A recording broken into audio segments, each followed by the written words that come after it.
Dictation start होगा 5 second के बाद।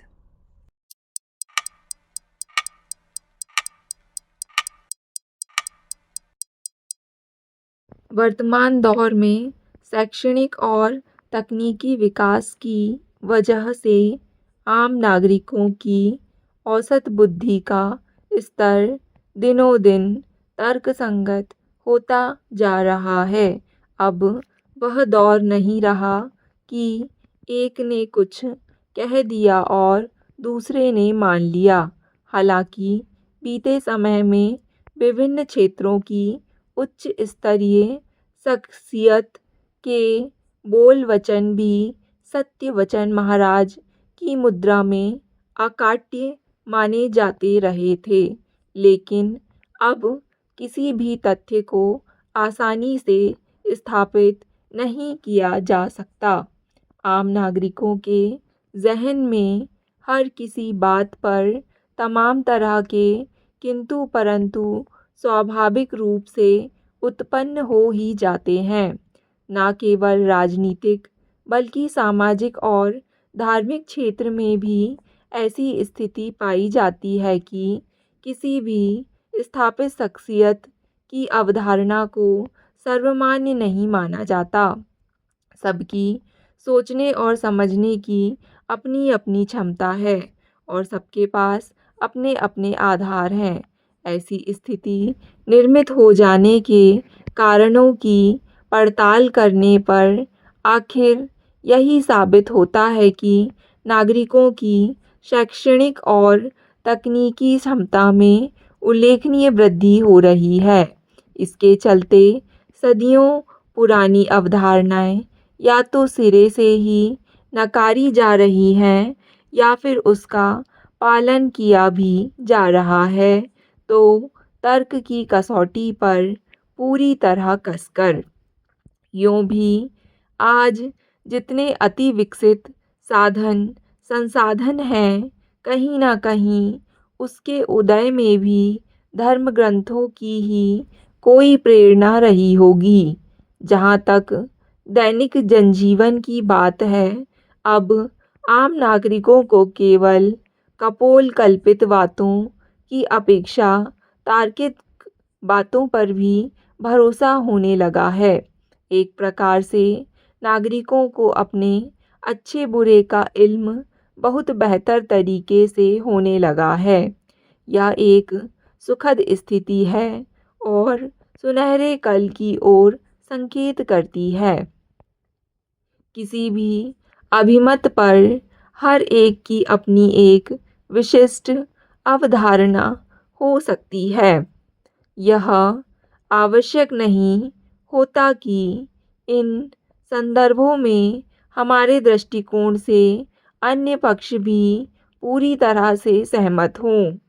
प्रत्येक व्यक्ति के अपने अपने पूर्वाग्रह हो सकते हैं। कभी कभी पूर्वाग्रह की प्रबलता दुराग्रह में तब्दील भी हो जाती है। ऐसे में किसी भी विषय को लेकर तटस्थ दृष्टिकोण का प्रतिपादन नहीं हो पाता।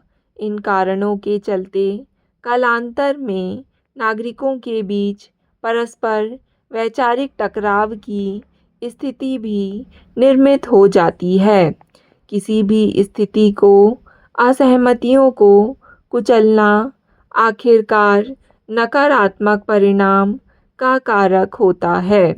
ऐसी स्थिति में परस्पर संवाद से समाधान की ओर बढ़ना चाहिए। कभी कभी व्यक्ति विशेष के विचारों से अभिप्रेरित होकर हम दुनिया मेरे आगे यह एक स्थापित तथ्य है कि राजनीतिक, सामाजिक तथा सांस्कृतिक संदर्भों में किसी भी अभिमत पर हर एक की अपनी एक विशिष्ट अवधारणा हो सकती है।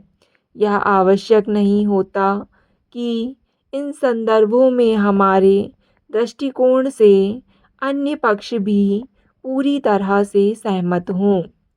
अपने विचार निश्चित करते हैं, लेकिन जैसे जैसे शिक्षा का प्रसार हो रहा है, नागरिकों की तर्क शक्ति में आशातीत परिपक्वता भी परिलक्षित होती है। ऐसी स्थिति को सुखद कहा जा सकता है क्योंकि किसी भी विषय पर गहन वैचारिक मंथन के बाद प्राप्त किए गए निष्कर्ष समाज की दशा और दिशा को सकारात्मक रूप से प्रभावित करते हैं। मगर जब ऐसे निष्कर्ष किसी अन्य पर थोपने के प्रयास किए जाते हैं, तब वैचारिक टकराव परस्पर कटुता का कारण बन जाता है। इस स्थिति से बचने के प्रयास होना चाहिए। इस संदर्भ में सिक्के का दूसरा पहलू यह भी है कि वैचारिक टकराव भी सकारात्मक परिवर्तन के कारक सिद्ध हुआ करते हैं। इसमें संदेह नहीं कि नागरिकों की तर्क शक्ति में आमूल-चूल परिवर्तन के परिणाम स्वरूप लोकतांत्रिक प्रक्रिया में अलग-अलग विचारधारा को देश-प्रदेश का नेतृत्व करने का अवसर मिला है। इसे हम नागरिकों की राजनीतिक चेतना के रूप में भी परिभाषित कर सकते हैं।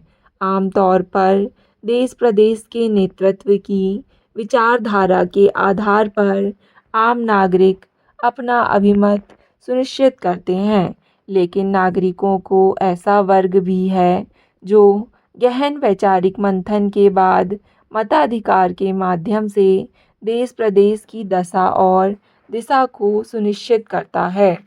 स्पष्ट रूप से ऐसी जागृति लोकतंत्र की बुनियाद को और भी अधिक सशक्त आधार देने में सहायक सिद्ध हो रही है।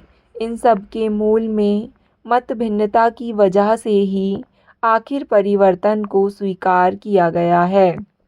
सामाजिक दृष्टि से अनावश्यक रूप से जारी परंपराओं पर काफ़ी हद तक अंकुश लगा है। दरअसल विचारधारा के टकराव से भी नए निष्कर्षों को प्राप्त करने में सफलता मिलती है।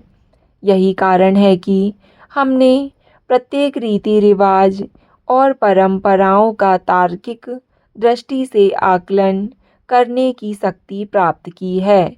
भौतिक संसाधनों की बहुलता के बावजूद आम नागरिकों का विचार दर्शन आस्था और विश्वास पर ही टिका हुआ है। यह जरूर है कि प्रगति की दौड़ में हर कोई सहभागी है। भौतिकवाद की प्रबलता नैतिकता को भी तार-तार कर रही है। इसके बावजूद हमारी तार्किक परंपराओं का परिपालन भी बखूबी किया जा रहा है। दुनिया में चाहे जितने परिवर्तन आएं, लेकिन हम अपनी मूलभूत सभ्यता और संस्कृति से निरंतर जुड़े रहे हैं। आज भी धर्म आध्यात्म की दुनिया में चहल पहल स्पष्ट रूप से देखी जा सकती है। माता पिता के संस्कार बच्चों में परिलक्षित हो रहे हैं। हालांकि यह जरूर है कि कई बार नकारात्मकता प्रबल दिखती है, लेकिन आज भी मर्यादित जीवन शैली को बड़ी शिद्दत के साथ आत्मसात किया जा रहा है। दरअसल राजनीतिक, सामाजिक और सांस्कृतिक क्षेत्रों में जितने भी परिवर्तन हुए हैं, उनके मूल में कहीं न कहीं वैचारिक असहमतियाँ किसी न किसी रूप में अवश्य रही हैं। कुल मिलाकर मुद्दे की बात यह है कि वैचारिक मतभिन्नता का सदैव स्वागत किया जाना चाहिए। स्टॉप। डिक्टेशन पसंद आए तो वीडियो को लाइक तथा चैनल को सब्सक्राइब ज़रूर करें। धन्यवाद।